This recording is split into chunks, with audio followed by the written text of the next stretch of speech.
स्वागत है आप सभी का हमारे चैनल सन्नाटा में। आज आपके लिए पेश करते हैं लेखक लीला मजुमदार की लिखी हुई भूतिया कहानी। तो शुरू होने जा रही है आज की कहानी। घर में कदम रखते ही मेरे मंझले फूफा जी को एहसास हो गया कि उन्होंने अच्छा नहीं किया। घर के बाहर से ही रोंगटे खड़े हो जाते हैं। ना जाने कितना पुराना घर है। दरवाजे खिड़कियां लटकी हुई थी। दरारों और छेदों से बड़े बड़े पीपल के पेड़ निकल आए थे। फाटक के सामने की सीढ़ी तक का रास्ता खरपतवार से भरा हुआ था। उसके दोनों ओर के सिरिस के पेड़ इतने घने हो गए थे कि ऊपर का आकाश अंधेरा दिख रहा था। शाम भी हो चुकी थी। चारों ओर सन्नाटा था और नाक में एक अजीब सी सौंधी सौंधी गंध आ रही थी। मंझले फूफा जी ने हाथ वाली लालटेन चलाई। बार बार उनकी नज़र दूसरी मंजिल की टूटी हुई खिड़की पर पड़ने लगी और बार बार उन्हें लगने लगा अभी अभी खिड़की के सामने से कोई हट गया हो। मंझले फूफा जी की हालत खराब हो रही थी।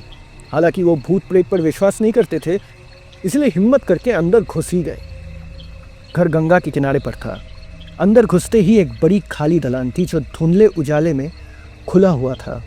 लालटेन की रोशनी में फूफा जी की विशाल छाया दीवार पर हिल रही थी। फूफा जी जल्दी से दलान पार कर गंगा के किनारे आकर खड़े हो गए। एक विशाल वरामदा था। उसकी रेलिंग टूटी हुई थी। फिर एक संकरी सी पत्थर की बनी छत थी जिसके चारों ओर सफ़ेद पत्थर की मूर्तियां सजी हुई थी। इसके ठीक बाद घाट की टूटी हुई सीढ़ियां पानी के नीचे उतर रही थी। उसकी अनगिनत ईंटें पानी में खुल चुकी थी। सीढ़ियों के बगल में एक पुराना चकोतर का पेड़ था। उसके नीचे ना जाने कब का पुराना ईंटों का ढेर था जो धूप में जलकर और पानी में भीगकर काला हो गया था। गंगा के उस पार जूट मिल के साहिबों के घर में रोशनी जलती देखकर फूफा जी ने चैन की सांस ली। नीचे वाली मंजिल पर बैठे रहने से काम नहीं चलेगा।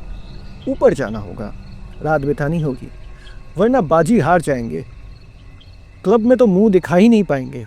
ऊपर से जग्गू के पापा सुनहरे बकरे को ले जाएंगे। दालान के दोनों ओर कतारों में कमरे थे। उनके दरवाजे आधे खुले थे। दो चार विशाल नक्काशीदार टूटे हुए तख्तपोश, दो चार विशाल खाली संदूक और एक आध बड़ा रंग उखड़ा हुआ आईना छोड़कर वहां कुछ भी नहीं था। मंझले फूफा जी ने जल्दी से सब कुछ देखा और ऊपर चढ़ गए। दूसरी मंजिल में भी पहली मंजिल की तरह ही थी। वहां भी बीच में एक विशाल दलान था।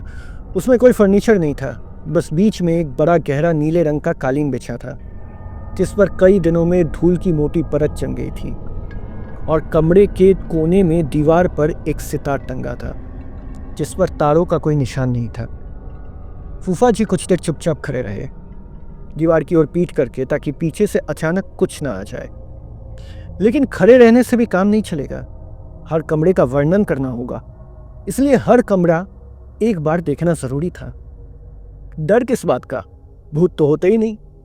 लगभग सभी कमरों के दरवाजे खुले थे, बिल्कुल खाली, धूल से सूसर। एक दो में टूटी हुई अलमारियां और विशाल लकड़ियों की मेजें दीवार से सटी रही थी। छत की ओर देखा तो रोशनी टांगने के लिए बड़े बड़े हुक थे और उनके आसपास की छत पर कालिक के निशान। फूफा जी को बहुत बेचैनी होने लगी। इसके अलावा जब रात बितानी ही है तो बैठने की कोई जगह तो चाहिए। दलान के उस पार गंगा के ऊपर एक चौड़ा बरामदा था। गंगा में एक स्टीमर जा रहा था। उसमें लोग थे। रोशनी जल रही थी।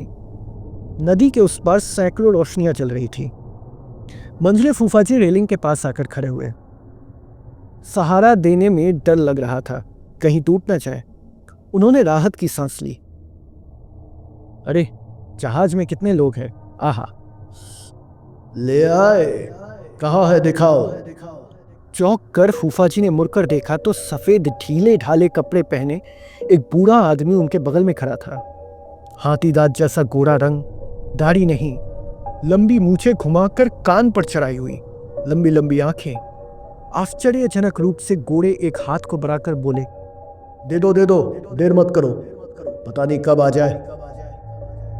फूफा जी हैरान होकर उस आदमी को देख रहे थे जिसके गले में मोतियों की माला थी, कान में भी मोती थे और हाथ की बड़ी वाली उंगली में हीरे की अंगूठी। अब ये कौन है?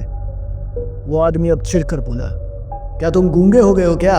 आजकल सब कैसे कैसे नौकर रखने लग गए। मैं देख रहा हूँ, है या नहीं? फूफा जी का गला सूख कर एक हो गया। उन्होंने चुपचाप सिर हिलाया। उस आदमी ने निराश से इधर उधर देखकर बोला, क्या तुम बैठने की कोई जगह भी आगे नहीं बना सकते? तनख्वाह लेने में शर्म नहीं आती तुम्हें? मैं और कौन हूँ? हाँ हाँ, अब मैं कौन हूँ कि तुम मेरी बात सुनोगे? अचानक कान के पास मुंह लाकर तभी आवाज में बोले, जब तुमने इतना लिया तब याद नहीं था मनहूस? इसके लिए तुम्हें कष्ट उठाना पड़ेगा। मैं बता रहा हूँ कितना भयानक कष्ट उठाना पड़ेगा, तुम नहीं जानते। अरे आ गया शायद। बिजली की तरह बूढ़ा आदमी दलान के बगल वाले कमरे में घुस गया और दरवाजा बंद कर दिया। फूफा जी को भी साफ पैरों की आवाज सुनाई दी। दीवार जैसे सफेद चेहरे के साथ लालटेन को ऊंचा उठाकर चारों ओर अच्छी तरह से देखा। कोई कहीं नहीं था। वो आदमी जरूर पागल वागल होगा। इतने गहने जेवर भी कहां से मिले उसे? उन्हें अजीब सी बेचैनी होने लगी। लालटेन हाथ में लिए बरामदे से दलान में दाखिल हुए। नीचे वाली मंजिल शायद बेहतर थी। एक तख्तपोश पर बैठकर ही रात काटी जा सकती है। जेब टटोल कर देखा तो एक भूतिया किताब देना जग्गू के पापा ने भूला नहीं था। रात भर जागकर उसे पढ़ना है और कल सुबह पूरी कहानी सुनानी है, तभी वो बाजी जीतेंगे। दबे पांव दलान पार करके सीढ़ियों से उतरकर मुख्य दरवाजे के दाहिनी ओर वाले कमरे में घुसकर टूटे हुए संदूक पर लालटेन रखकर धोती के कोने से तख्तपोश के कोने को छाड़कर धप से फूफा जी बैठ गए। कंधे कोने से ही गले और माथे का पसीना पोंछने लगे। आह, बच गए। शुक्र है कि वो भूत और प्रेत पर विश्वास नहीं करते, वरना आज तो डर के मारे अधमरे हो जाते। सामने के रंग उखड़े आईने में एक सफेद छाया पड़ी। वो बूढ़ा आदमी धीरे धीरे कमरे में घुसकर अनुनय भरे स्वर में बोला, दे ही देना बेटा, तेरे किस काम आएगा बता। जो देते हैं वो जान हथेली पर रख कर लाते हैं, ना मिले पर मेरी जान निकल जाती है। क्यों नहीं दे रहा है बाप? एक एक करके सब तो लगभग ले ही लिया तूने, और क्या चाहिए तुझे? तेरे प्राण में क्या दया और माया भी नहीं है? जब तू पहली बार आया था कितना अच्छा इंसान था। मैं ऊपर वाले उस नील कालीन पर बैठकर सितार बजाता था और तू बरामदे में खड़े होकर मुंह फाड़े सुनता था। मैं तुझे कितना प्यार करता था, रोज कुछ ना कुछ देता। कितना भला मानुस बनकर रहता था तू। अंदर अंदर तू इतना बड़ा धोखेबाज सांप है, ये क्या जानता था मैं? मंझले फूफा जी उलझकर एक हाथ दूर हट गए। बूढ़ा आदमी कुछ आगे आया। गुस्से से उनकी आंखें लाल हो गई। दोनों मुट्ठियां भींचकर मंझले फूफा जी के नाक के पास मुक्का उठाकर बोले, एक दिन इस मुक्के से पूरे देश के लोग डरते थे। कंपनी के साहेब आकर इसके डर से पैर चाटते थे। अब पूरा हो गया हूँ, कमजोर हो गया हूँ, इसलिए मेरे घर में मेरा तनख्वाह खाने वाला नौकर होकर तेरी इतनी बड़ी गुस्ताखी। लेकिन अभी भी मरा नहीं हूँ। अभी तो तुझे एक मुट्ठी भस्म। नहीं रे नहीं, क्या बकवास कर रहा हूँ। दे दे बेटा, देख देख तुझे उसके बदले क्या दूंगा, देख। ये कहकर उस बूढ़े आदमी ने अपनी उंगली से हीरे की अंगूठी उतारकर मंझले फूफा जी की ओर बढ़ा दिया। हताश होकर फूफा जी ने उधर उधर देखा। क्या दें, ये सोच ना पाने पर जेब में हाथ डालते ही गुलाबी बीड़ी के 2 पैकेट पर हाथ पड़ा। वही निकालकर बूढ़े के हाथ में दे दिया। सच में दे दिया? बचा लिया बेटा। ये ले, मैं आशीर्वाद देता हूँ, तू 100 साल की आयु जिएगा। ये कहकर एक पल भी इंतजार किए बिना मंझले फूफा जी की छाती की जेब में अंगूठी डालकर दलान से सीढ़ियों की ओर दौड़ लगाई। फूफा जी मुंह फाड़े देखते रह गए।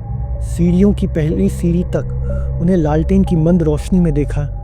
उसके बाद वो जैसे हवा में कैसे खुल गए और फूफा जी भी तुरंत अरे बाप रे कहकर बेहोश हो गए।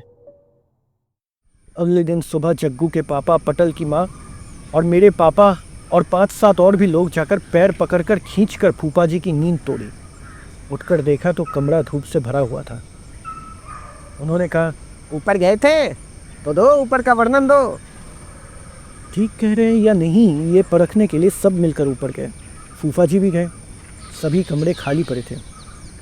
जग्गू के पापा तो गुस्से से लाल पीले हो गए थे। धत, इतना अच्छा बकरा हाथ से निकल गया। ऊपर से क्लब के राक्षसों को बाजी हारने पर खाना खिलाना पड़ेगा। भूतिया किताब भी जमीन पर खुली पड़ी थी। हाँ अच्छा, तो तुम सो रहे थे, किताब पढ़ी थी, तो बताओ, पूरी कहानी बताओ। मंझले फूफा जी के मुंह से एक शब्द भी नहीं निकला। मन ही मन उन्होंने देखा कि जग्गू के पापा सुनहरे बकरे को हाँकते हाँकते घर ले जा रहे थे। पूरी रात सोए हैं, सपने देखे हैं, उसकी उचित सजा तो होगी ही। शर्म और दुख से सर नीचा करते ही आंखें पड़ी छाती की जेब के अंदर हीरे की अंगूठी पे। मंझले फूफा जी ने अंगड़ाई लेकर उठकर बैठ गए और बोले, ले जा अपना बकरा, वो बड़ा आया बकरा लेने वाला। हाँ। ये कहकर एक पल भी इंतजार किए बिना सीधे घर की ओर चल पड़े।